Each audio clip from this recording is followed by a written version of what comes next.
শনিবার টেলিপাড়ায় হয়ে গেল আদ্রিত রায় ও কৌশাম্বী চক্রবর্তীর রিসেপশন পার্টি। 7 পাকে বাঁধা পড়েছিলেন এই জুটি 9 মে। শনিবার তাই গালা রিসেপশনের পালা।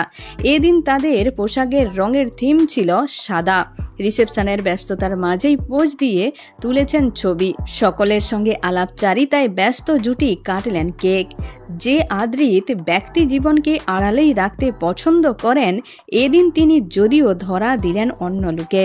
হাসি মুখে সকলের সঙ্গে কথা বলতে দেখা গেল তাকে। যদিও কৌশাম্বীর সঙ্গে যা করলেন তিনি, তাতে বেজায় মেজাজ হারালো নেট পাড়ার এক শ্রেণী।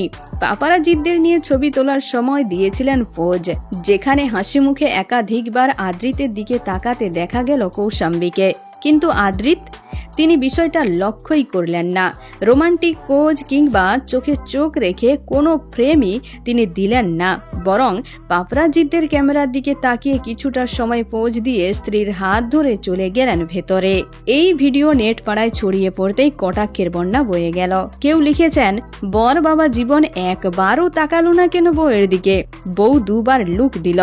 কেউ আবার লিখেছেন, কৌশাম্বী বেশি আবেগ ঘন, যেখানে আদ্রিতের কোনো প্রতিক্রিয়াই নেই কোনো ছবিতে কিংবা ভিডিওতে। কেউ আবার জুটিকে কটাক্ষ করে বলেছেন, রণবীর আলিয়া ফ্রম মিশো। কেউ আবার খোঁজ করেছেন মিঠাই রানীর, লিখেছেন, আরে এটা সিদ্ধার্থ না, পাশে মিঠাই রানীকেই মানায়। যদিও জুটিকে ভালোবাসায় ভরাতে ভুললেন না তার ভক্তমহল। এখনই পর্যন্ত। আবারও দেখা হচ্ছে বিনোদনের পরবর্তী আপডেট নিয়ে। ধন্যবাদ।